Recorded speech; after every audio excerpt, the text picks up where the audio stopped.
pastor, fique à vontade. Boa noite, paz seja convosco, graça e paz, paz do Senhor, paz de Cristo ou somente paz. Que privilégio poder estar aqui e poder partilhar da palavra de Deus com vocês. Quem me conhece sabe, a Roberta está ali, pode falar melhor, me observando. Nada na vida me dá mais prazer do que estudar e ensinar a palavra de Deus. Então, estou fazendo a coisa que mais gosto aqui hoje, né? E espero poder, junto com vocês, entender, fazer um mergulho aí, uma imersão na igreja de Coríntios, para a gente realmente entender o que Deus quer falar aos nossos corações. Como o pastor já disse, hoje nós vamos falar sobre a carta aos Coríntios. Pastor Fernando, obrigado aí pela oportunidade, como pastor da igreja, porque nós sabemos como que é liberar o púlpito. Porque depois que alguém fala algo no púlpito que é meio complicado, doutrinariamente errado, para você consertar depois é muito difícil, quase impossível. Então, obrigado aí pela oportunidade de poder partilhar a palavra de Deus. O texto, se for colocar, vai projetar ali? O texto é 1 Coríntios, capítulo 14, versículo 1 ao 6. Enquanto o texto é projetado, vamos orar mais uma vez. Senhor Deus e Pai, ilumina-nos nessa noite, de modo que possamos ser achados instrumentos Teus e para a Tua glória. Fala aos nossos corações, fala às nossas mentes, nos dá direção para sermos igreja, e igreja relevante em nossos dias. Abençoa-nos nessa noite para a glória e louvor do Teu nome. Amém. Se você quiser, pode se assentar. Se não, pode ficar de pé comigo aí também. Muito bem.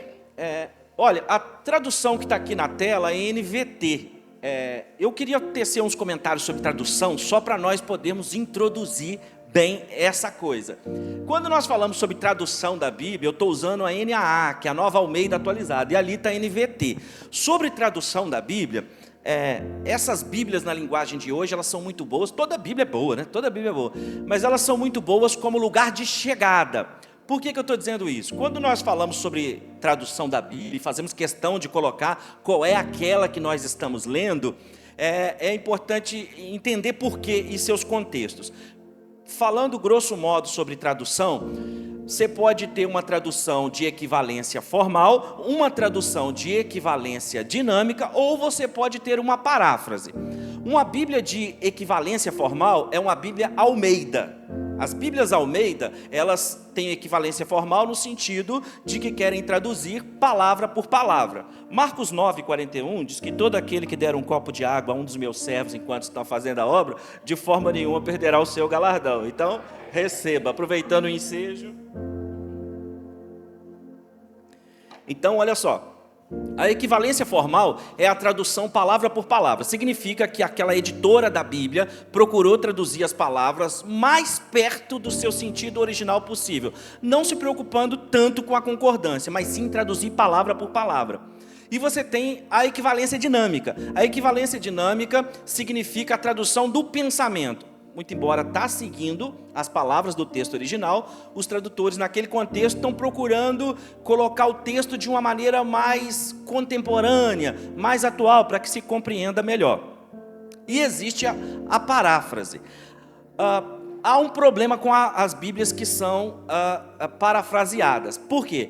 Elas não estão preocupadas com a tradução do texto, mas sim com a interpretação que o tradutor vai fazer do texto. E aí é um pouco mais preocupante, daí surge a expressão de dizer que o tradutor é um traidor, porque ele vai traduzir essa versão de acordo com aquilo que ele acha que é mais conveniente no tempo dele. A NVT, ela está entre a equivalência dinâmica, que é traduzir pensamento por pensamento, e também um pouco parafraseada, mas é uma excelente versão, é uma excelente tradução. Já a Nova Almeida Atualizada, que é essa que eu vou ler para vocês, ela é uma equivalência formal. Ela está muito, embora você vai ver que ela vai trazer palavras mais atuais, mais do nosso tempo, ela está preocupada ainda em que você tenha uma tradução mais fiel ao original possível. Qual das três que é a melhor? Depende do contexto. Se você vai ler para a igreja, é melhor que se leia NVT, NTLH, ou NVI, ou a NAA.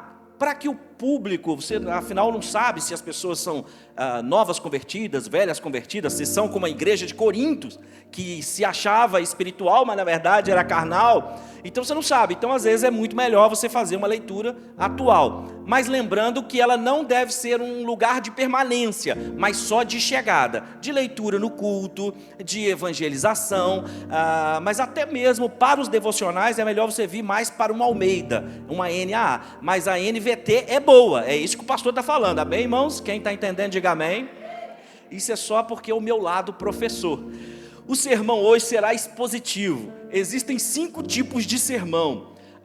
Primeiro é o sermão temático. Você pega um determinado tema, vai desenvolver ele à luz da Bíblia, às vezes usando vários textos bíblicos. Ou o sermão pode ser biográfico, que é quando de repente você vai pegar a vida do apóstolo Paulo, vai pregar baseado na vida do apóstolo Paulo e tirar ali as lições. Sermão biográfico. Você tem um sermão textual, que é quando você lê um texto e você então quer desenvolver a ideia que está por trás daquele texto. E tem o sermão expositivo, que é o nosso dessa noite. O sermão expositivo, por vezes, ele é chamado de estudo bíblico, porque é aquele sermão onde você vai ouvindo o contexto, muitas vezes significado das palavras no seu sentido original, a história toda é contada, em meio à exposição do texto, é que o Espírito Santo vai trabalhando as lições dali e vai aplicando ao seu coração. Esse tipo de sermão é chamado de sermão mais completo.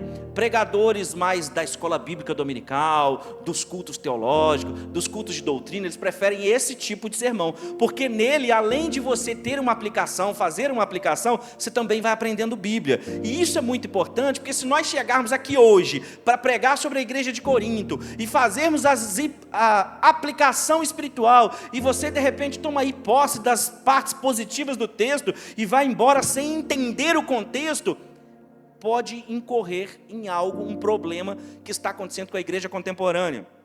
Somos muito grandes, somos muitas igrejas, vários locais que antes eram bares, hoje são igreja, glória a Deus por isso, teatro é igreja, e eu queria até que tivesse uma igreja a cada 3 metros, mas não basta, não adianta ter uma igreja a cada 3 metros, ter uma igreja em tudo quanto é lugar, se essa igreja não for transformadora, não for relevante para a sociedade.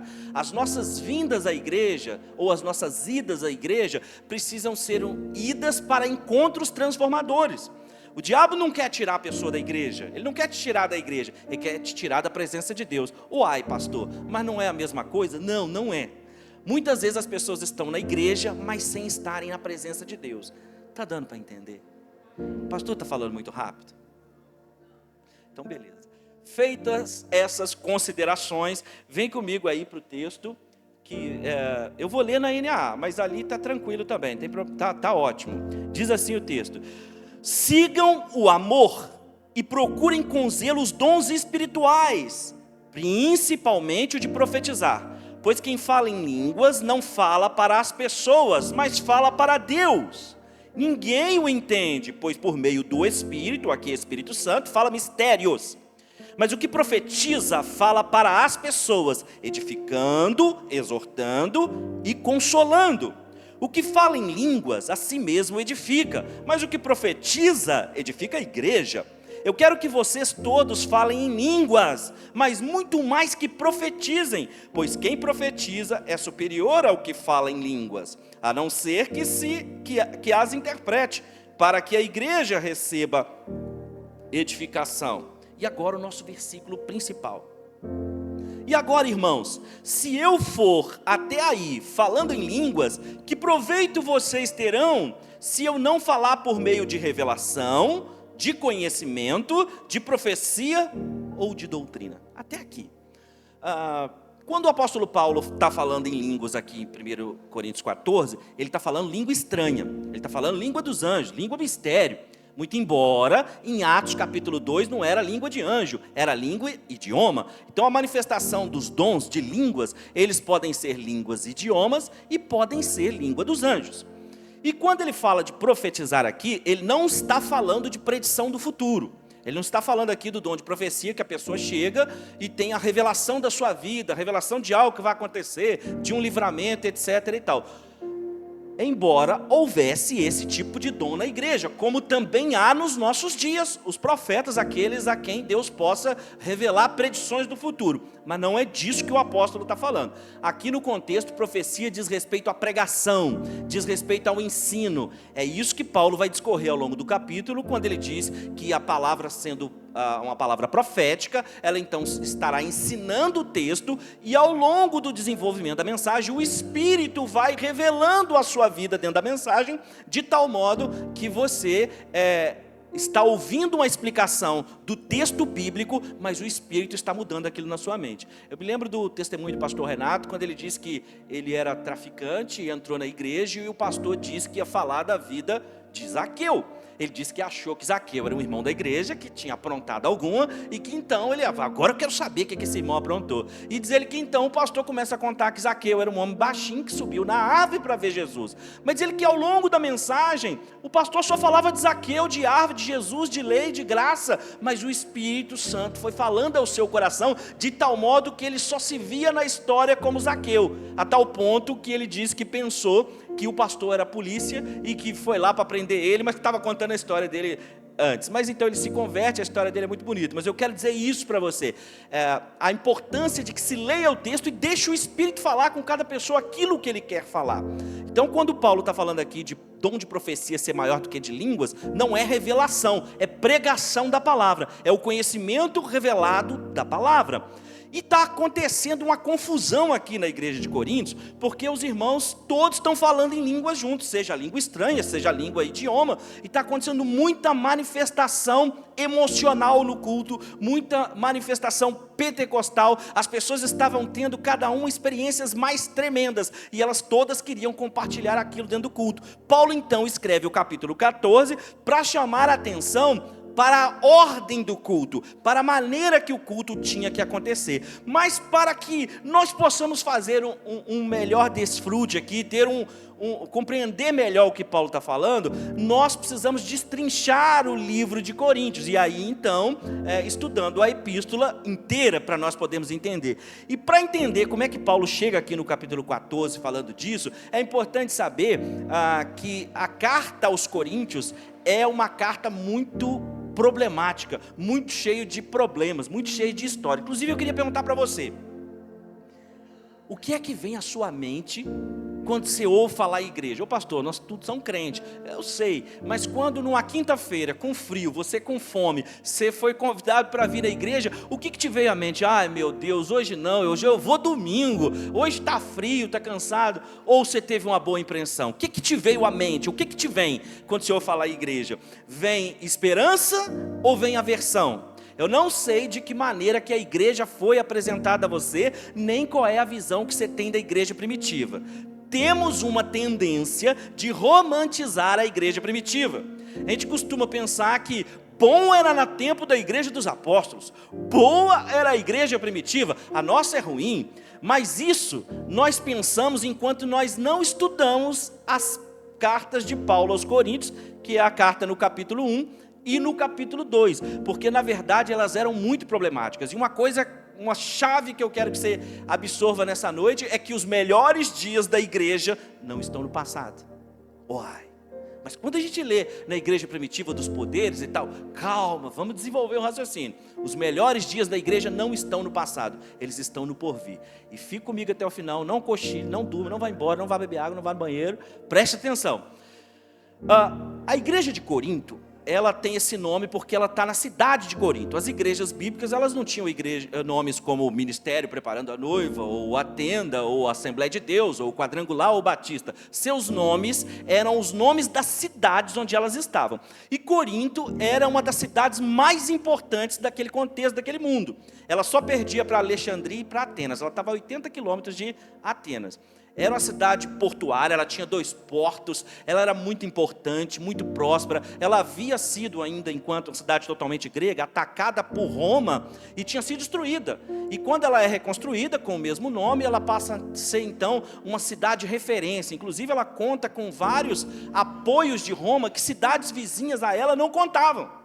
Então ela é uma cidade muito próspera. Nela tem vários templos. Tem templo de Apolo, tem templo de Otávia, e tem um templo muito importante que vai nortear a discussão de Paulo aqui, que é o templo de Afrodite, onde haviam 1000 prostitutas cultuais. Eram eles entendiam que através de sexo no altar que eles podiam atingir elevação espiritual. Então havia muita prostituição. Isso é muito importante para entender a carta aos Coríntios. É uma igreja, uma cidade que está influenciando a igreja, que é muito imoral e muito erotizada. É por isso esse assunto todo de Paulo no capítulo 6, sobre prostituição, sobre quem se liga com a prostituta se transforma um com ela, e ele está falando demais sobre problemas sexuais nessa igreja. E na verdade, ela só tinha problema. Apesar de que Paulo a amava, mas ela só tinha problema, muito ao contrário do que a gente pensa. Porque quando falamos em Coríntios 12, por exemplo, e pensamos nos dons espirituais, pensamos, nossa, que igreja poderosa, porque ela tinha os dons. Não, ela se achava porque os dons estavam se manifestando. Mas o dom, ele se manifesta não necessariamente por aprovação divina, por validação divina, mas pela misericórdia de Deus, porque a obra tem que acontecer. Então o fato de alguém talvez pregar bem, ensinar bem, cantar bem, tocar bem, dançar bem, desenvolver bem o ministério, não significa necessariamente que aquela pessoa está aprovada por Deus. Mas pode ser o caso também. O problema é que com Coríntios não era. Era uma igreja que se achava a igreja, se achava muito espiritual, se achava muito boa, mas inclusive para entendê-la, não pense em 1 Coríntios e nem em 2 Coríntios como capítulos. Não pense nos seus capítulos, pense nos seus problemas. Quando você estuda Coríntios a partir dos seus problemas, fica mais fácil entendê-la e contextualizá-la com os nossos dias. Por exemplo, ela está dividida assim: do capítulo 1 ao capítulo 4, a igreja está com problema de divisão. É como se de repente aqui na igreja, isso só a título de exemplo, mas eu tenho certeza que não acontece, é como se aqui na igreja alguns irmãos estivessem dizendo assim: eu sou do Washington. Os outros irmãos dissessem assim: eu sou do Felipe. E os outros irmãos dissessem assim: eu sou do Lucas. E os outros dissessem: não, mas eu sou do Fernando. É isso que está acontecendo nos 4 primeiros capítulos da igreja de Coríntios.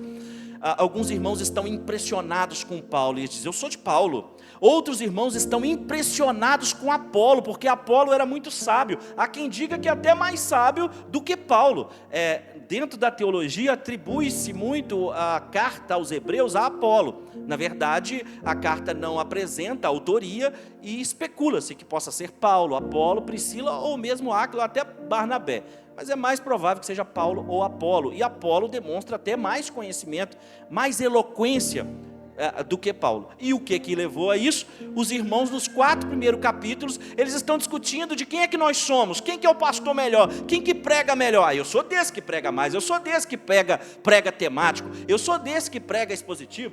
Está percebendo? Está entendendo o que estava acontecendo? Começou a haver uma divisão na igreja, e Paulo então escreve, exortando e dizendo: por acaso eu morri por vocês? Eu batizei 2 ou 3, nem lembro se eu batizei mais. Graças a Deus que eu não batizei vocês todos, para vocês não ficarem falando que são meus. Vocês não são meus. O corpo de Cristo por acaso está dividido? É ali que Paulo vai discutir, por exemplo, que só tem um fundamento, que o fundamento é Cristo, e que a obra que cada um de nós fazemos na igreja, elas sim poderão ser obras de ouro, de prata, de pedras preciosas, de madeira, de palha ou de feno, mas que um fundamento só existe, e ele é Cristo. Não é Pedro, Cefas, não é Paulo, não é Apolo, não é ninguém, é Cristo. Isso nos 4 primeiros capítulos. Então, naquilo que nós estamos pensando que é uma igreja super espiritual, ela na verdade é uma igreja que está facciosa, ela tem partidos. Permita-me uma outra analogia. É como se os irmãos estivessem dentro da igreja brigando: eu sou de direita, eu sou PL. Aí o outro diz: não, eu sou PT. E o outro diz: não, eu sou de centro-direita, eu sou de centro-esquerda. Era isso que estava acontecendo dentro da igreja. Eles estavam fazendo interpretações pessoais, humanas, daquilo que na opinião deles era mais certo fazer dentro da igreja. O que leva Paulo ao capítulo 5. Então olha como é que o Coríntios é dividido por problemas. Do 1 ao 4, problema de divisão. No capítulo 5, a igreja está com problema de disciplina, está com problema de imoralidade grave, porque no capítulo 5, Paulo fica sabendo de um jovem na igreja que estava tendo relações com a madrasta. E o pior, Paulo fica sabendo que a igreja nada fez, que ela não repreendeu, não tomou posição, não fez nada. Isso deixa Paulo enfurecido, revoltado, a tal ponto que, disciplinando a igreja, ele diz o seguinte: nem no meio dos gentios aqui em Corinto nós estamos encontrando tal depravação. E Paulo está dizendo isso porque para eles está muito difícil viver ali. É uma cidade que vive na carnalidade, vive na prostituição. E aquilo está começando a influenciar as pessoas da igreja, a tal modo que esse rapaz fica com a sua madrasta. E Paulo fala, não quero esse cara mais aí na igreja. Entrega ele para Satanás. Você já leu isso? Entrega ele para Satanás, para o corpo dele ser destruído, para ver se ao menos o espírito dele é salvo no dia de Cristo. E aí a igreja não se pronuncia. Aí Paulo fala, aí eu gosto muito dessa parte, não é o meu capítulo preferido não, mas eu gosto muito dessa parte. Paulo fala assim, vocês escolhem, ou eu vou ter com vocês com vara, ou eu vou ter com vocês com mansidão. O que vocês vão querer? Porque a igreja não se posicionava. Então esse é o segundo problema da igreja, disciplina. Ela não disciplinava as pessoas que estavam erradas. Eu queria falar uma coisa, mas está gravando, aí eu não sei se eu falo, mas como eu creio que é iluminação divina, a igreja de Corintos era uma igreja inclusiva. Pastor, por que você falou no microfone? Ela aceitava tudo e todo tipo de comportamento. Está dando para entender? Ela precisava de movimento, ela precisava crescer, ela precisava encher. Então ela decidiu que não ia pregar contra o pecado de ninguém, pastor. Não vamos pregar contra o pecado, contra arrependimento, porque pecar todo mundo peca. Então ela começa a aceitar todo tipo de comportamento dentro dela. Por isso ela precisou de disciplina e Paulo chega a dizer, eu vou aí com vara ou eu vou com amor? Vocês escolhem. Aí, o que nos leva a um terceiro problema da igreja de Coríntios, que é o capítulo 6. No capítulo 6, o problema da igreja é que os irmãos estavam pedindo dinheiro emprestado um para o outro e não pagavam. Quando não pagava, sabe o que, é que os irmãos faziam? Ia na polícia, no tribunal, no juiz, no promotor, no advogado, ia reclamar fora da igreja que os irmãos pediam dinheiro emprestado e não pagavam, que os irmãos estavam fazendo negócio e não resolvia. Paulo fica brabo agora e ele escreve, mas o que é isso que eu já falei e vocês não entendem?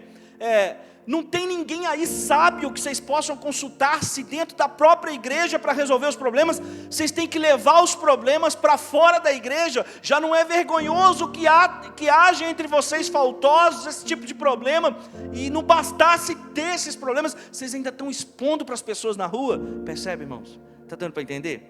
Quando chega no capítulo 6, Paulo está falando assim, é como se ele estivesse dizendo assim, tinha um casal brigando dentro da igreja. O casal, ao invés de resolver os problemas na igreja, ia um para um lado, um para o outro dentro da igreja, falando mal um do outro. Você não sabe o que a minha mulher fez ontem à noite? Você não sabe o que ela falou essa semana? Você sabe que palavra que ela falou? Você sabe que palavra que ele falou? Isso é coisa de cristão? É isso que Paulo está dizendo que está acontecendo. E o pior, não bastasse estar expondo um ao outro dentro da igreja, estava expondo na rua.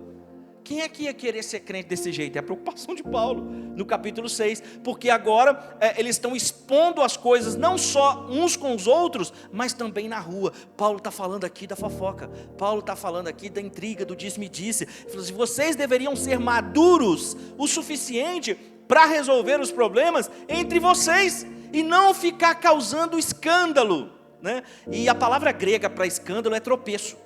Isso é muito interessante, por isso que o sermão expositivo acaba sendo muito importante, porque por que tem essa discussão de batizar por imersão, batizar por aspersão ou até por efusão? Bom, essa discussão, ela vai de acordo com a questão contemporânea de cada igreja. Mas, se formos no sentido grego da palavra batismo, significa por mergulho. Então, por que as igrejas que optam por batizar mergulhando o fazem? Por causa do contexto em que a palavra existia no Novo Testamento. Toda vez que se falava em batismo, no Novo Testamento era mergulho. Está dando para entender?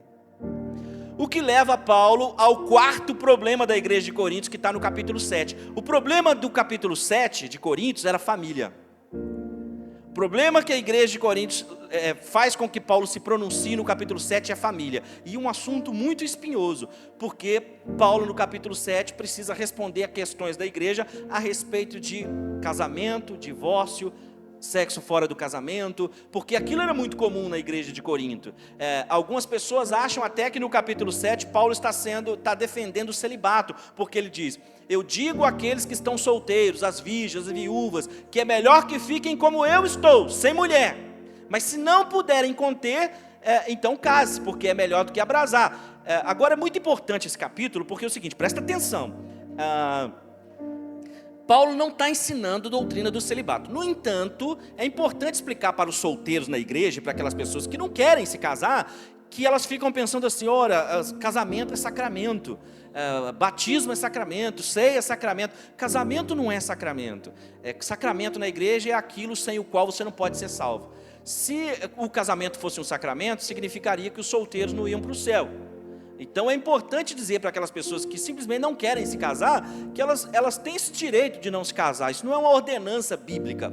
Agora, se a pessoa também não quer casar, mas também não pode conter os seus desejos de forma solteira, então ela tem que casar. É disso que Paulo está falando. Só que quando ele diz, o solteiro permaneça como está, ele está falando de um contexto, cadê o Cláudio? Ele está falando de um contexto do imperador Cláudio. Cláudio é o meu cunhado, porque eu ia falar do Cláudio pensando nele. Em Atos capítulo 18, está a história aqui da igreja de Corinto. E lá está escrito que Paulo chega em Corinto e ele conhece Priscila e Áquila, que estão vindo, diz o texto, fugidos de Cláudio. Cláudio era o imperador romano daquela época. Estava acontecendo um alvoroço danado em Roma. Cláudio ficou bravo e falou que era culpa dos cristãos. Mas ele faz isso porque ele é amigo de Herodes. E Herodes está dizendo que os judeus estão causando uma confusão danada por onde quer que eles vão. Os cristãos, os judeus. Então, Cláudio expulsa os judeus e os cristãos de Roma. E aí, Priscila e Áquila vão fugidos para Corinto e vão na frente de Paulo. Quando Paulo chega lá, eles já estão estabelecidos, já estão pregando. Então Paulo se estabelece na casa deles e começa a pregar. É isso que está acontecendo ali. Esse é o contexto que nós estamos vendo. E dentro desse contexto de perseguição aos cristãos, perseguição aos judeus, Paulo está dizendo, vocês vão ter que fugir a qualquer momento. Então, assim, não percam tempo com o casamento. Se você ler a partir do verso 30, Paulo está dizendo, aqueles que usam as coisas do mundo, não fiquem presos nela. Usem como se delas não precisassem. Aquele que é casado, viva como se não fosse. Olha que coisa, por causa da urgência de ter que fugir a qualquer momento. Paulo não está ensinando ali o celibato. Essa é a necessidade de entender o lá e então, o contexto da época. Para se entender a Bíblia, duas coisas são necessárias. Primeiro, a própria Bíblia. Segundo, entender o contexto, o mundo bíblico, seja do Antigo Testamento ou seja do Novo Testamento. Está dando para entender? Quem está entendendo, diga amém. Quando você diz amém, você me isenta, porque eu estou preocupado em transmitir a mensagem da melhor maneira possível. Então, se você diz amém, está tudo fluindo. Entender o contexto bíblico é tão importante que a gente costuma pensar assim, pois é, que coisa, né? Eu acho que os apóstolos erraram quando escolheram Matias, porque olha o trabalho de Paulo, olha o desenvolvimento de Paulo. Então, quando Judas erra e então ele perde o seu lugar e eles elegem Matias em seu lugar, os apóstolos deviam estar errados, porque como é que Paulo vai ser o 13º apóstolo? Primeiro, não tem nada errado. Segundo, Paulo não é o 13º apóstolo, Paulo é o 14º. Uai. Porque primeiro, Judas era um dos apóstolos, Matias é o 13º e Paulo então é o 14º. Mas pois é, pastor, como é que é esse negócio? 14 não era 12, não, sempre foi 14. É que existe uma correspondência tipológica entre o Antigo Testamento e o Novo. O Novo Testamento está escondido no Velho Testamento e o Velho Testamento está revelado no Novo. Como? Eu explico. Não haviam 12 tribos de Israel? Depois não foram adicionadas mais duas? Efraim e Manassés?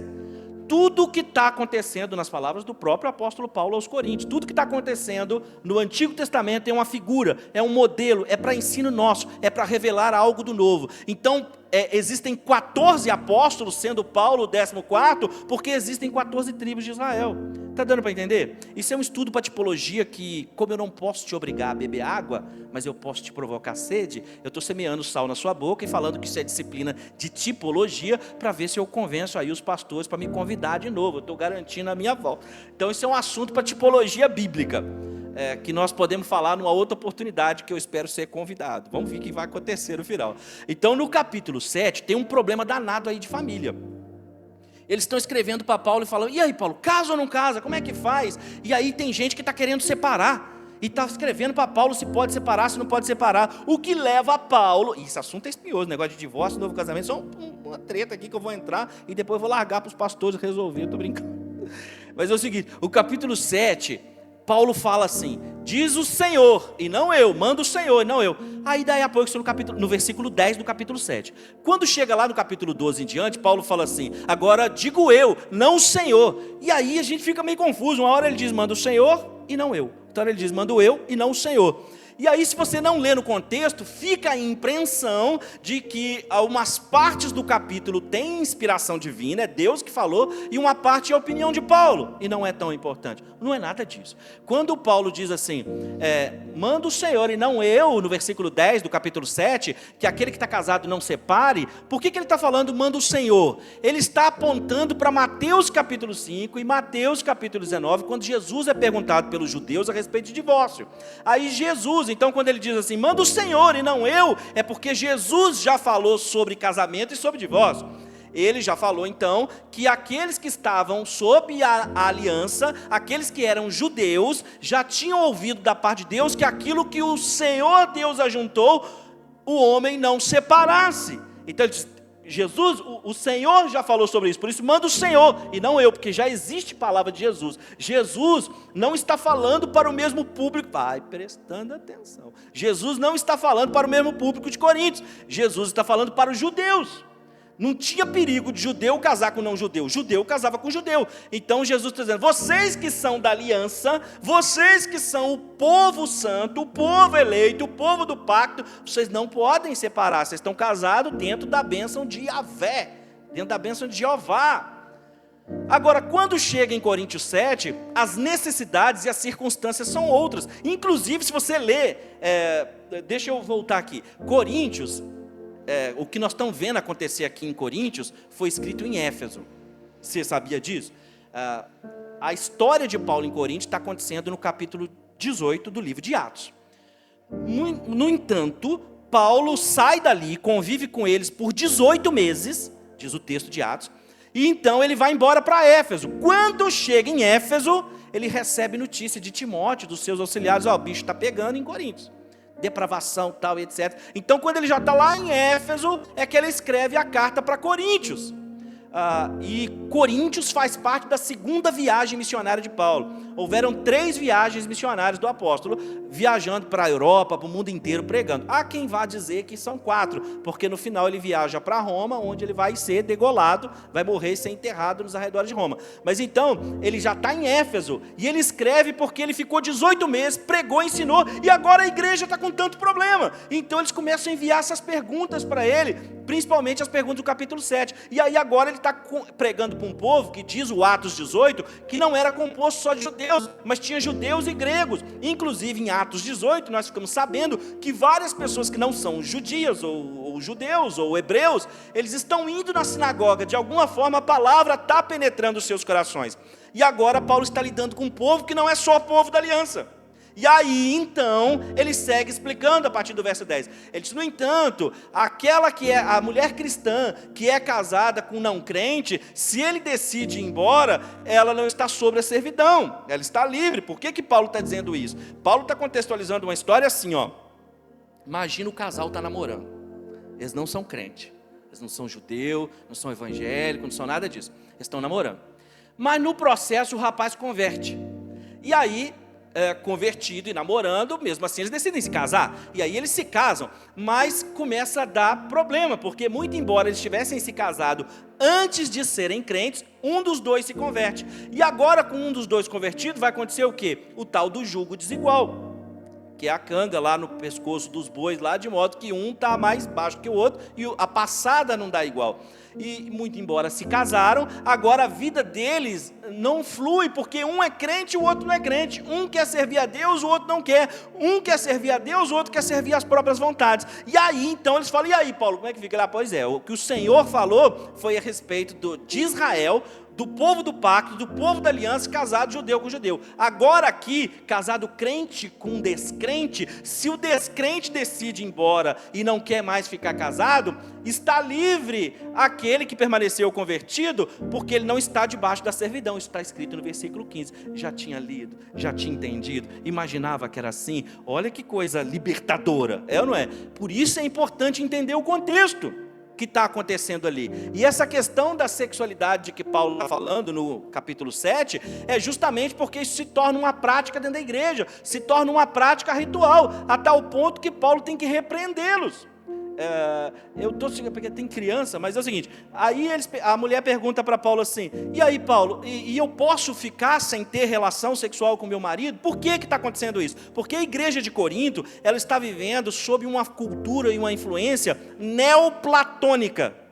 Os seguidores de Platão, eles começam a defender uma ideia filosófica que está influenciando a igreja de Corinto, de que o mundo era dividido em 2 andares, o mundo das ideias, o mundo ideal e o mundo natural. O mundo real, que seria o mundo das ideias, o mundo espiritual, para as pessoas que estão vivendo nessa cultura de Corinto, dentro dessa epístola, para eles é o seguinte, esse microfone está aqui, mas ele é só uma figura do real, do ideal, que é o espiritual. Então, havia pessoas dentro da igreja, no capítulo 7, que estão começando a se achar muito espirituais. Sendo casadas, elas não querem mais ter relação com o cônjuge, afinal de contas, isso é coisa carnal, isso é coisa da carne, então eu não quero mais. E aí Paulo fala, não senhor, o sexo antes é errado, fora é errado, mas dentro é ordenança divina. Quando o casal se junta, ele então se torna uma só carne, e aí ele glorifica a Deus. Vocês não podem se afastar um do outro fisicamente, sexualmente, senão por pouco tempo, a menos que seja para consagração, para que Satanás não encontre ocasião e vos tente. Pensei que eu ouvi falar Deus, Está dando para você entender a importância do lá então, de contextualizar a passagem? Esse é o outro problema, o quarto problema que Paulo está encontrando. Quarto ou quinto problema, já me perdi nos problemas. Tem tanto problema na igreja de Corinto que eu já me perdi. E aí o que leva Paulo então aos capítulos 8 e 9, que é o próximo problema da igreja de Corinto. Capítulo 8 e 9 é problema de liberalidade. É quando Paulo vai falar que cada um contribua segundo o que põe no seu coração. Paulo está enfrentando um problema que ele, Priscila e Áquila, de acordo com Atos 18, eles são especialistas em fazer tendas. Eles constroem tendas, são muito bons. E pelo fato de em Corinto haver 2 portos, havia muito trabalho para eles. E Paulo estava tendo que trabalhar tanto, porque ele não tinha dinheiro para se sustentar. E os irmãos não queriam contribuir. E aí ele discorre no capítulo 8 e 9, dizendo que aqueles que são dedicados ao Evangelho, eles são dignos receber por isso, que não, diz ele no capítulo 8, não se deve atar a boca do boi enquanto ele trabalha. E ele mesmo pergunta ao povo, dizendo assim, por acaso vocês acham que Deus, quando disse isso, estava falando de bois ou estava falando de pessoas? E aí ele está dizendo que não foi pesado a ninguém, que trabalhou e fez tenda, e ganhou dinheiro e teve que se virar. Então ele está dizendo assim, ninguém é obrigado a nada, mas cada um contribui segundo o que propõe no coração. E o capítulo 8 e o capítulo 9 então, é o próximo problema da igreja aos Coríntios, que é o problema da liberalidade. Não havia, o povo estava muito avarento, eles estavam muito egoístas, muito carnais. Está dando para entender?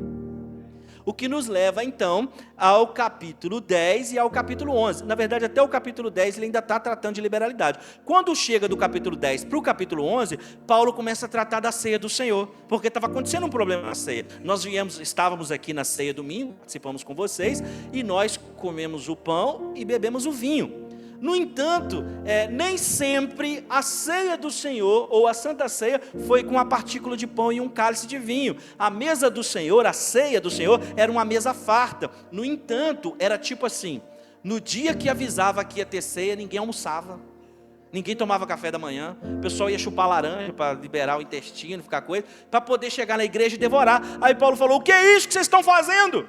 Alguns de vocês chegam na igreja, comem demais, os outros ficam sem, e vocês não estão entendendo que isso é um símbolo, isso aponta para a morte e ressurreição de Cristo. Nós devemos fazer isso em memória do Senhor até que Ele venha. Isso aqui é para um momento de reflexão, quem tem fome que come em casa. E Paulo segue então discorrendo a respeito do propósito da ceia, mas bravo com os irmãos, porque estão com essa comelância dentro da igreja.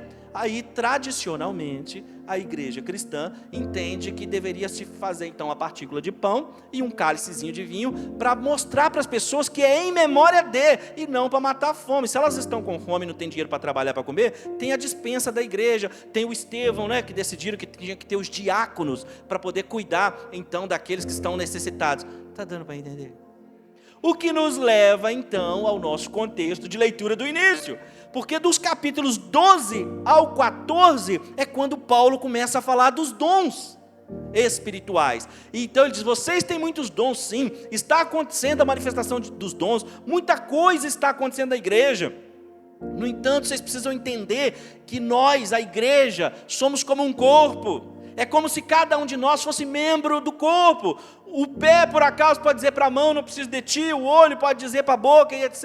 E Paulo, então, no capítulo 12 de 1 Coríntios, começa a falar sobre os dons espirituais. E ali, então, ele vai explicando a função dos dons de língua, palavra de sabedoria e tal. E ele está percebendo, que aí é o que leva a essa exortação do capítulo 14, que está acontecendo uma disputa na igreja. Os irmãos estão falando muita língua estranha, está acontecendo muita espiritualidade, porque afinal de contas, falar língua estranha é, entre aspas, sinônimo de espiritualidade, é ou não é? Aquela pessoa que fala língua estranha, seja outro idioma lá, influenciado pelo Espírito, ou mistérios, ela, afinal de contas, disse o apóstolo aqui, eu acabei de ler, vocês leram junto comigo, quem fala mistério está falando com Deus, está falando coisa que ninguém entende, está edificando a si mesmo, é algo muito poderoso, afinal de contas, então, falar a língua estranha é falar a língua do céu, é falar algo sobrenatural. Então o povo está adorando, ficar tumultuando o culto, e todo mundo levantando e falando em língua, e Paulo está falando assim, vocês têm muitos dons, os dons estão todos manifestos na igreja, vocês inclusive falam muitas línguas, mas está faltando em vocês amor, no trato um para com os outros. Vocês são muito rápidos no gatilho, vocês são muito rápidos em julgar, quando alguém erra no meio de vocês, vocês se acham melhores e mais espirituais, então estão falando muita língua, e o que isso impacta para nós? Qual o problema para nós? Às vezes, se não é língua estranha, às vezes tem um elemento, tem algo na igreja que nos faz parecer mais espirituais, e nós adoramos ser mencionados na igreja por aquele nosso dom, por aquela nossa manifestação, porque aquilo faz parecer para os demais que nós somos espirituais, como esse falar em línguas de 1 Coríntios 14, e é por isso que Paulo está exortando, porque não adianta falar a língua estranha na igreja, e chegar na segunda-feira e não saber falar a língua do patrão, do empregado, do colega de trabalho, na escola, está dando para entender? Não adianta falar língua estranha, não adianta ficar na igreja cantando, a minha alma está cheia de paz, e chegar em casa e fazer o inferno, está dando para entender? Quem está entendendo, diga amém. Então é isso que está acontecendo com a igreja. Aí Paulo falou assim, vocês são muito bons de dons, mas vocês não sabem nada de amar, por isso eu vou ensinar a vocês um caminho mais excelente. Aí ele escreve 1 Coríntios 13, que ele começa dizendo, e o caminho mais excelente que eu vos ensino é o amor. E amor aqui, e aí por isso o grego é importante, existiam vários tipos de amor. Estava tendo briga lá na igreja, porque o irmão virava para o pastor e falava assim, pastor, não está dando certo, a minha mulher ama mais a mãe dela, o pai dela, do que a mim. E a esposa acabava e falou assim, pastor, não está dando certo, meu marido ganha a cesta básica no trabalho, ele passa na casa da mãe dele, e deixa o melhor da cesta básica lá, e eles estão brigando, e achando que quem ama mais o pai, ama mais o irmão. Aí os gregos vão explicar, e Paulo vai se apropriar desse conhecimento, que existem várias formas de amar, por isso essas palavras gregas vão aparecer, amor ágape, que é o amor sacrificial de que Paulo está falando em Coríntios 13, amor estorge, filos, são os tipos de amor que existem, amor de amigo, amor de irmão, amor de pai e de mãe. Por isso, entender as palavras do Novo Testamento no seu contexto vão trazer tanta diferença. O amor de que Paulo está falando em 1 Coríntios 13, que é o caminho mais excelente, é o amor ágape. Ele diz que esse amor não arde em ciúmes, esse amor não é faccioso, esse amor não é partidário. Percebe? Esse amor não está preocupado com os seus próprios interesses, mas com o do outro. Ele está dizendo, vocês têm muito dom, está tendo muito serviço, a coisa está fluindo de certo modo, mas está faltando o principal, que é o amor. Uau, isso é muito forte. E aí quando ele vai terminando o capítulo 13, ele vira para o 14, que é esse nosso início aqui, ó. Ele terminou de falar de amor no capítulo 13, e ele segue dizendo, sigam o amor e procurem com zelo os dons espirituais, principalmente profetizar. Porque ele está dizendo, vocês estão se achando muito espirituais falando em línguas, mas o que edifica a igreja é o profetizar, é o dom de profetizar, é a revelação, a palavra do conhecimento. Por isso no versículo 6 ele pergunta, o que me adianta ir ter convosco falando línguas, se eu não tiver revelação, se eu não tiver ciência, se eu não tiver profecia? Nós estamos vivendo um tempo de igrejas cheias, de muitas igrejas, os domingos ficam super cheios, mas nós estamos vivendo um tempo de pessoas não transformadas. É isso que Paulo está falando com os coríntios, eles não têm profecia, eles não têm revelação, eles não têm conhecimento, e assim eles são crentes dentro da igreja, mas é um crente que fora da igreja não transforma nada, não impacta ninguém, não influencia a vida das pessoas. É isso que a igreja de Corinto Paulo então pega cada um desses problemas, que ainda não acabaram, porque no capítulo 15 tem outro problema, que é o seguinte: eles não acreditam em ressurreição, afinal de contas eles são racionais demais, eles são muito inteligentes. Sabe por que é que aqui em Coríntios Paulo está dizendo assim, lá no capítulo 4 e 5, ele diz assim: a minha pregação não se deu por persuasão de palavras humanas, porque Paulo está enfrentando um grupo de filósofos chamados sofistas. Quando o pastor passou a palavra, eu falei assim: até que hora que pode ir? Ele vai tranquilo, pode ir até meia-noite. Vou ficar sozinho, né? Então, Paulo está enfrentando os sofistas. Os sofistas eram uns caras dentro da filosofia grega que eles cobravam para ensinar arte da retórica, do debate, de convencer, de dominar. E Paulo se contrapõe a eles, dizendo: eu não cobro, estou ensinando de graça, e estou ensinando a sabedoria de Deus. Muito embora Paulo é um homem de 3 mundos, porque ele é judeu. Ele é romano, mas ele também conhece muito bem a cultura grega. Nas suas cartas, ele cita os poetas gregos, ele prega aos gregos dentro do contexto da sua sabedoria e filosofia. Mas agora aos coríntios, que são assim tão cheios de conhecimento, ele diz: não vim pregar a vocês como a Cristo para vocês, como os sofistas fazem, com técnica e com sabedoria. Não. Então, não significa dizer que nós não temos que nos preparar, esconder atrás dessa palavra, dizer assim: pois é, Paulo diz que ele não precisa de palavras de sabedoria, de persuasão humana. Pois é, não precisa estudar a palavra não, precisa estudar teologia não, precisa nada disso não, precisa sim. Esconder-se atrás disso é não entender o contexto. Ele está dizendo que ele é diferente dos sofistas, e que ele não está ensinando alguma verdade oculta, macabra, esquisita, algum conhecimento secreto. Ele está falando a sabedoria de Deus, que é a cruz. E ele então diz: para eles a pregação da cruz é loucura, porque não faz sentido um Deus encarnado que morre na cruz para salvar todo mundo. Está dando para entender? Então Paulo não está contra quem estuda, ou contra buscar conhecimento para exercer o trabalho com excelência, porque preste atenção, a busca pela excelência por si só é uma maneira de glorificar a Deus. Eu vou repetir. Está gravando? Está transmitindo? Vai ficar gravado?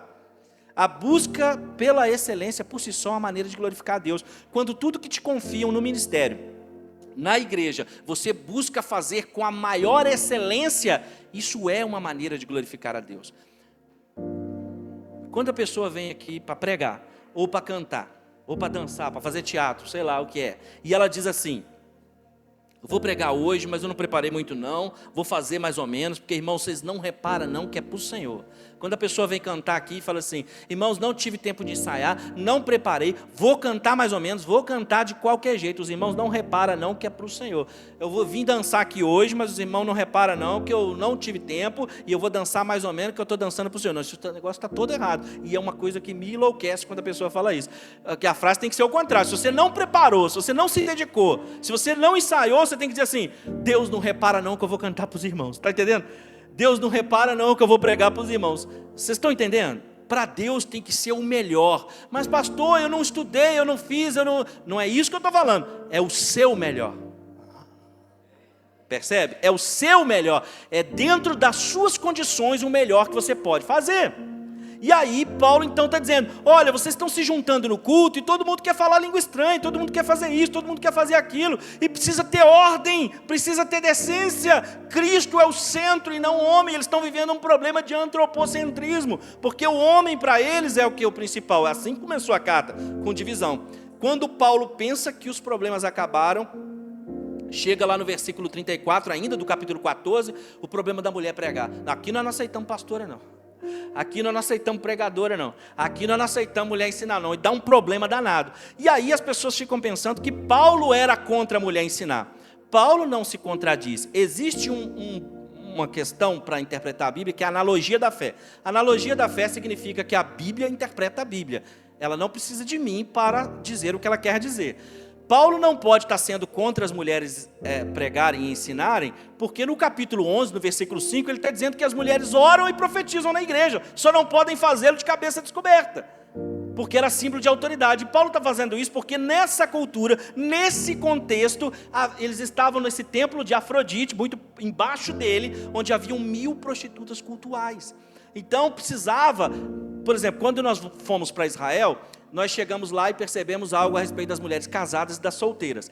As casadas todas tinham um véu, não de linha muçulmana, não é isso, de cobrir tudo, mas cobria parte do cabelo, porque só o marido pode ver o cabelo dela, então ficava só um pouquinho de fora. E blusa nunca podia ser acima dos cotovelos. Então existia toda uma questão cultural para se identificar uma mulher séria, casada. Está dando para entender? Então eles estão vivendo num contexto onde a erotização, a libertinagem, tudo isso era muito solto e estava inflamando a igreja. Então Paulo precisa se resguardar e ele não pode deixar com que qualquer mulher pregue ou que as mulheres cheguem assim e já tenham lugar de autoridade, porque naquele contexto as mulheres não eram valorizadas. Então ele precisa que fique muito claro quem é que são as mulheres, que está com véu, que está bem vestida, sem contar que ainda poucas pessoas sabem disso. Havia uma mulher chamada Gaia Frânio, que por causa dela foi criada uma lei, porque ela ficava tagarelando na igreja, ou na sinagoga, e por causa dela foi criada uma lei para que as mulheres não falassem dentro do culto do templo. Isso tudo é questão cultural que tinha na época, percebe? Então Paulo nunca condenou que a mulher não pudesse pregar, ensinar ou ser pastora. Mas está na Bíblia, mas eu preciso ler a Bíblia e entender o contexto da época. Aí Paulo então fala, agora o problema acabou. Aí quando Paulo pensa que não chega aos problemas do capítulo 15, que eles estão dizendo assim, não existe ressurreição.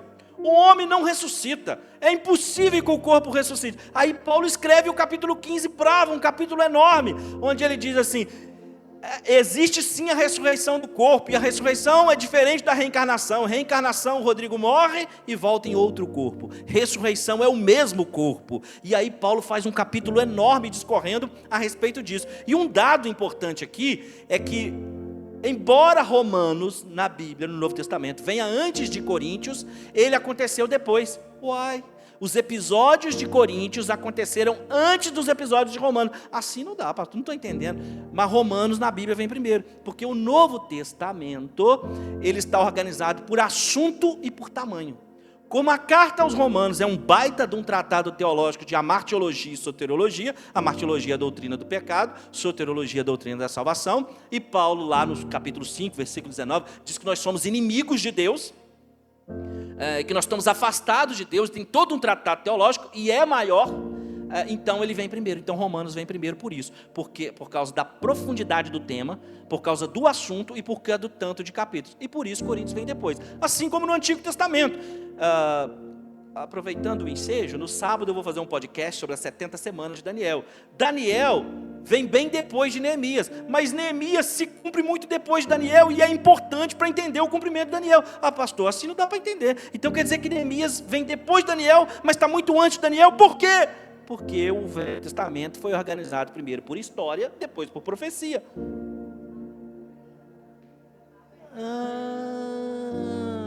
Está entendendo?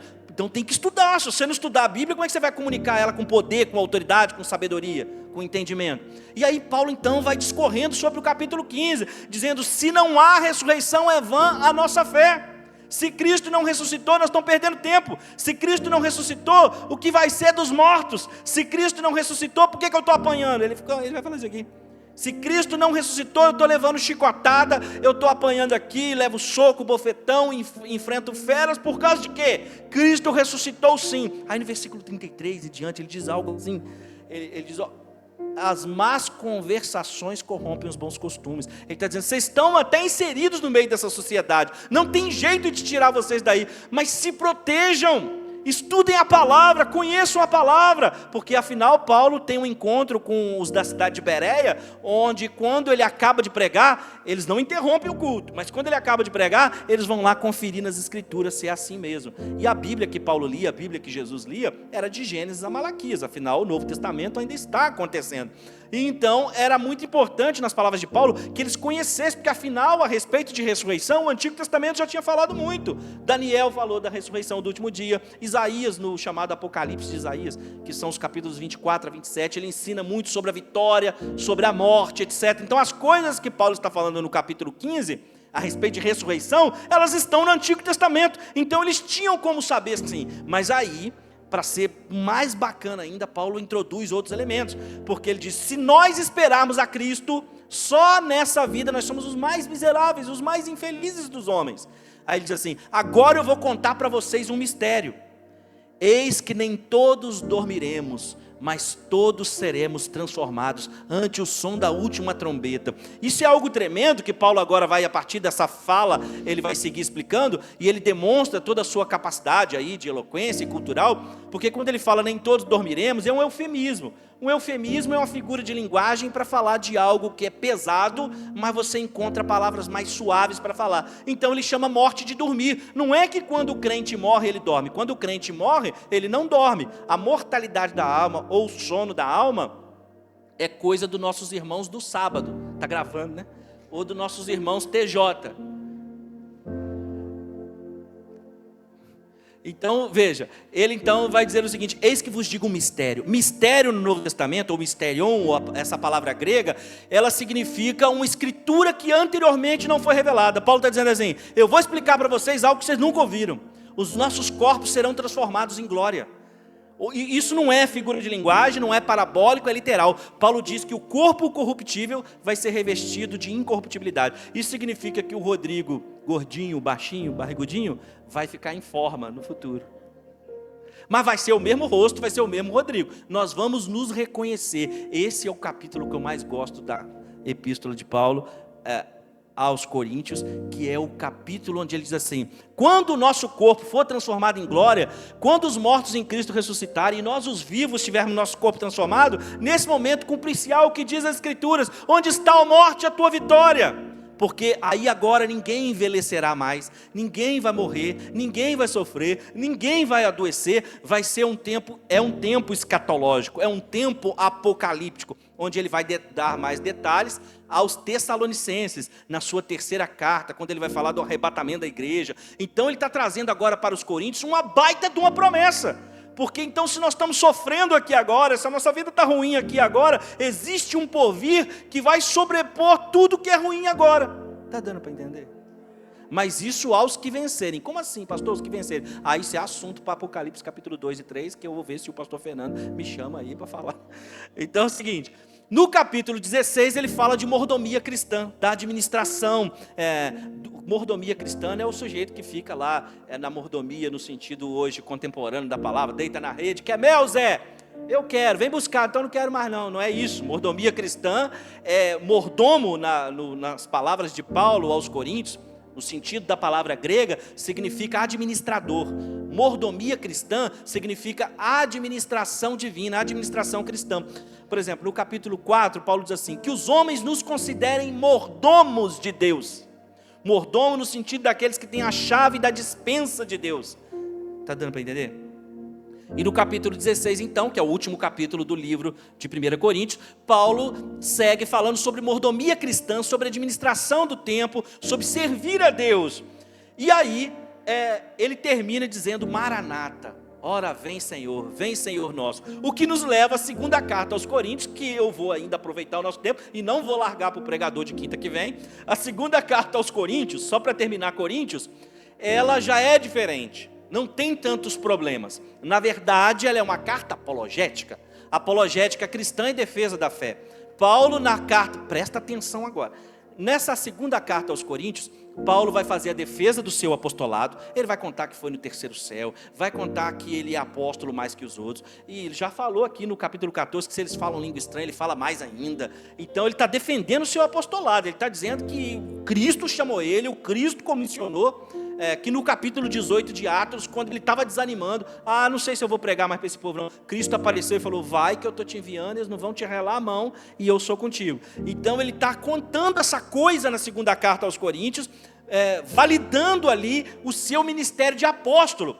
Então essa é a primeira defesa que ele faz. Depois ele faz uma defesa do evangelho, porque toda vez que Paulo vem contando esses problemas na primeira carta, ele apresenta o problema e fala: o problema de vocês é esse, o evangelho diz isso.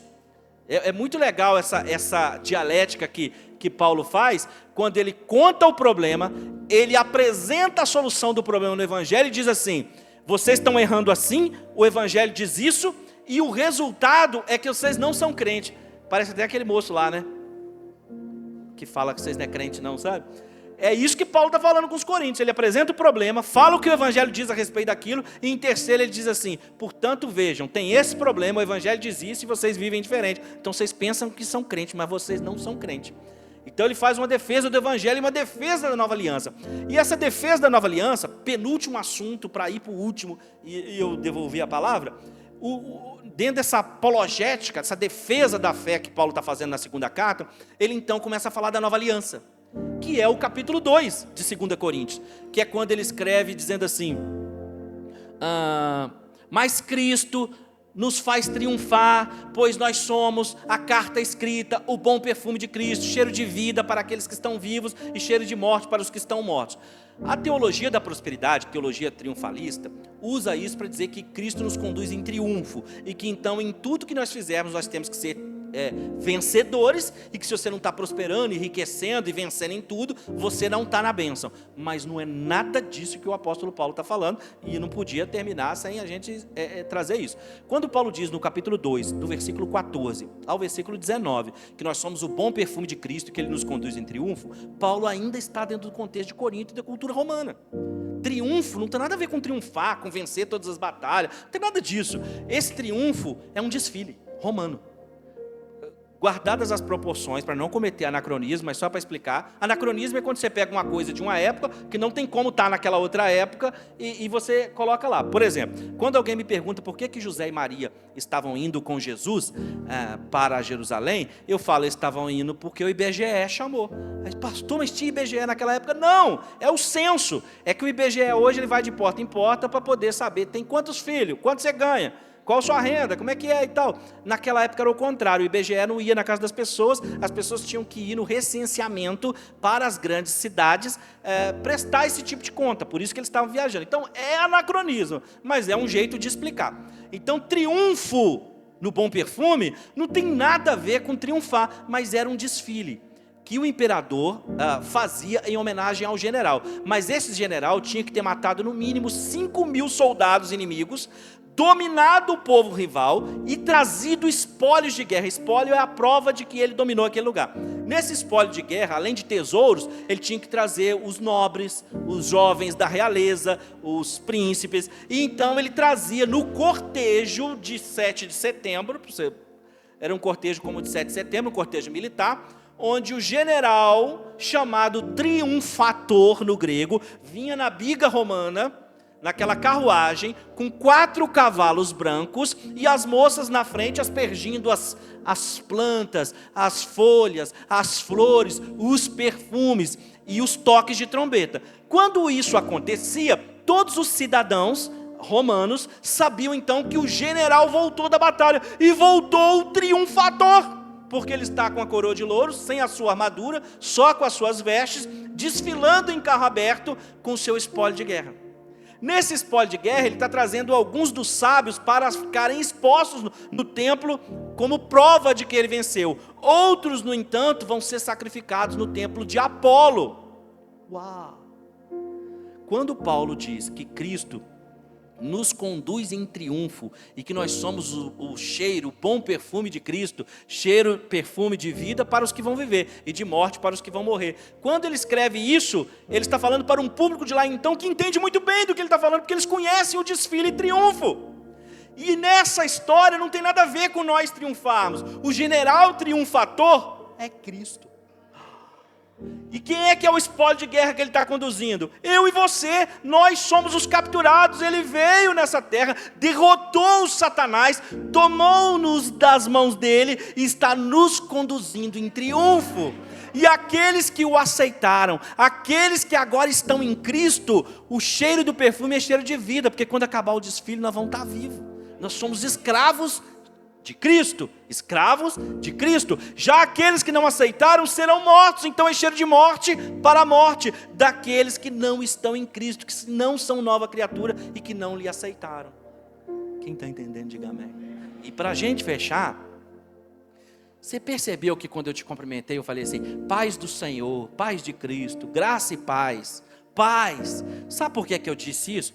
Porque a nossa saudação, ela tem tudo a ver com Coríntios. Claro que em João 19, Jesus tinha essa saudação. Ele diz, paz seja convosco.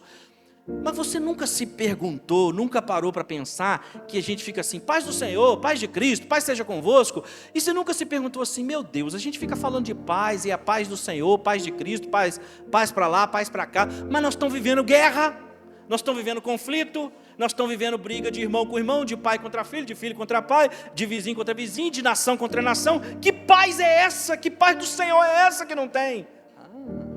Jesus disse em João 14 assim, a minha paz eu vos deixo, a minha paz eu vos dou, não a dou como o mundo a dá. Que paz é essa? Não era a paz a ausência de conflito, não era a paz a ausência de problema, é a paz de Coríntios. Que paz de Coríntios? É uma carta apologética. Primeiro, defesa do apostolado, depois, defesa da fé, depois, defesa da nova aliança. E por último, Paulo está defendendo o assunto talvez mais importante de toda a Bíblia, que é o ministério da reconciliação. 2 Coríntios, capítulo 5, versículo 18 ao 21. Reconciliação porque nós estamos brigando, pastor, parente e tal? Não, não tem nada a ver com você. A história da Bíblia não é uma história sobre mim e sobre você. Que é isso, pastor? Não é sobre você, é sobre ele. A história da Bíblia não é antropológica, ela é cristocêntrica, teocêntrica, ela é sobre Deus. A história de Davi e Golias não é uma história sobre Golias ser tipologicamente ser o seu marido ou a sua esposa, e você é Davi, você está doido para tampar uma pedra na cabeça do seu marido e da sua esposa, porque esse é o seu problema. Não é nada disso, não tem nada disso. Negócio de você derrotar seu Golias, seu patrão é seu Golias, não tem nada disso. A história de Davi e Golias é uma história sobre Cristo e sobre o que ele fez. Davi é o nosso Cristo, por isso Deus, por meio do profeta Ezequiel, chama Jesus na sua volta de meu Davi, porque Davi foi um homem segundo o coração de Deus, ele representa Cristo. É isso que é uma leitura cristocêntrica da Bíblia. Não é procurar, não, porque essa palavra grega, porque essa palavra hebraica forma uma cruz, não é nada disso, é fazer uma leitura cristocêntrica, é entender que muito antes de estar preocupado com as nossas dores de barriga, muito embora ele esteja preocupado, muito primeiro do que estar preocupado com as nossas dores de barriga, a história da Bíblia, o plano de redenção é uma história sobre a criação, sobre a queda, sobre a redenção e sobre a consumação. É isso que é a história bíblica. Cristo é o nosso Davi, Golias é Satanás, e Davi então é o nosso Cristo que derrota Golias. E quem somos nós? Nós somos o povo de Israel que está atrás da montanha, com as pernas desconjuntadas, com medo, esperando o nosso Davi lutar por nós. Está dando para você entender? Está dando para entender essa coisa? Então, quando Paulo chega para terminar seu assunto aos Coríntios, no capítulo 5, versículo 18 ao 21, ele diz assim, Deus estava na cruz reconciliando o mundo consigo, porque nós éramos inimigos de Deus, nós estávamos afastados de Deus, mas na cruz Ele nos chamou de volta, e isso é muito poderoso, porque isso é graça. Numa briga, normalmente, o normal é quem errou ir lá pedir perdão. Aqui Deus não errou, mas Deus dá o primeiro passo, porque Cristo é 100% Deus, assim como as Escrituras têm dupla natureza, divina e humana, Cristo tem dupla natureza, divina e humana. Ele é 100% Deus e Ele é 100% humano, por isso a cruz tem esse formato, por isso a cruz aponta para Deus e aponta para a terra. Jesus sozinho na cruz, Ele é capaz de fazer a nova aliança, porque Ele é homem e Ele é Deus, e Ele é capaz então de reconciliar o homem com Deus. Por isso Deus nos deu o ministério da reconciliação. Então, por que eu falei Pai do Senhor, Pai de Cristo, graça e paz? Porque a paz de que Jesus estava falando não é ausência de guerra, ausência de conflito, ausência de briga. Jesus estava falando paz com Deus. A minha paz eu vos deixo, a minha paz eu vos dou. Agora vocês têm paz com Deus. Por minha causa agora vocês podem chegar no lugar santíssimo. O véu rasgou-se. Por isso pregar é tão difícil, porque o pregador tem a difícil missão de unir dois corações que se amam e que estão afastados, o do Senhor e o do seu povo. Deus o tempo inteiro está lá chamando, João 3,16, porque Deus amou o mundo de tal maneira que deu seu Filho unigênito, para que todo aquele que nele crê não pereça, mas tenha vida eterna. Ocorre que, presta atenção agora, e você que tem em casa, não sei se está ao vivo, você vai ficar lá no canal gravado, já fui lá mexer no canal hoje lá, para ver se estava transmitindo. Presta atenção numa coisa, que você, como cristão, como crente, precisa entender, eu preciso entender, você que está em casa precisa entender. Os 4 evangelhos, Mateus, Marcos, Lucas e João, eles são a chamada universal de Deus, o convite de Deus para quem quiser vir para esse João 3,16, porque Deus amou o mundo de tal maneira, mas eles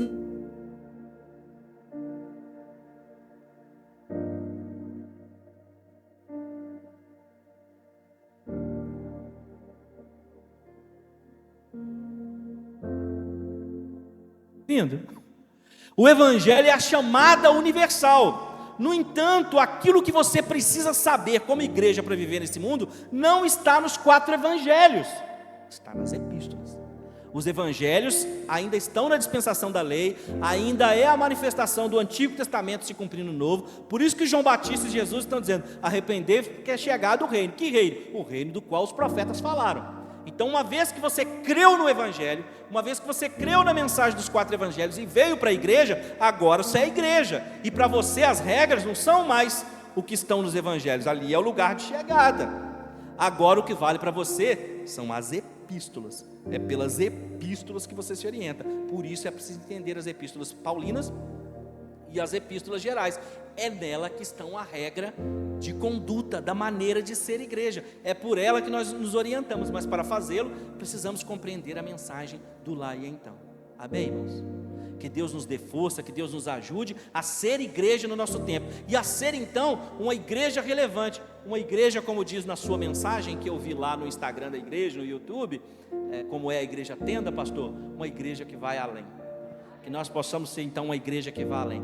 Feche seus olhos.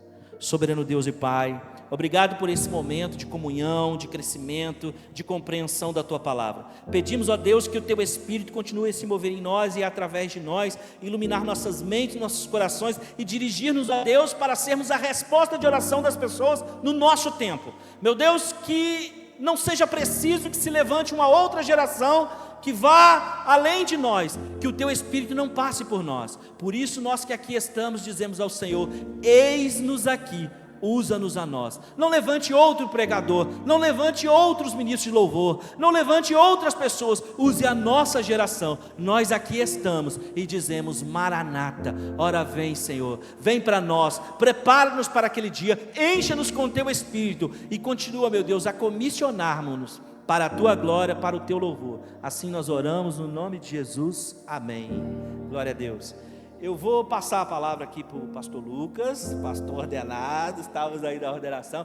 Eu queria te pedir que você recebesse o Lucas dizendo: glória ao Pai, glória ao Filho, glória ao Espírito Santo, e aplaudisse o único que é digno, Jesus.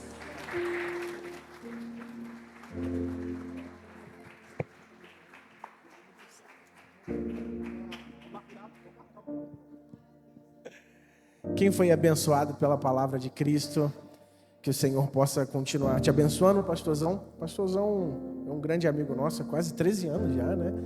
E eu tenho aprendido muito com ele. Toda semana lá no estúdio ele vai e deixa lá um pouquinho desse perfume, desse aroma de Cristo para nós, né? Que você também possa ser alcançado pela palavra de Cristo. Ele jogou muito sal aqui, né, irmão? E agora como é que a gente faz? Tem que jogar muita água para matar essa sede, né?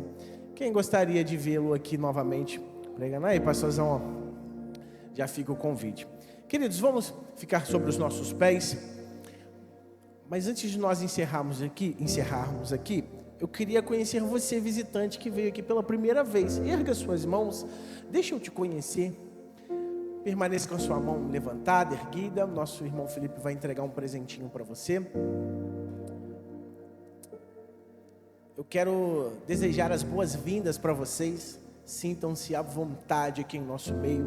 Sempre que vocês quiserem retornar, nós estaremos aqui de braços abertos para recebê-los. Jesus Cristo ama muito a sua vida e nós também amamos muito vocês. É por isso que nós queremos vê-los aqui novamente, tá bom?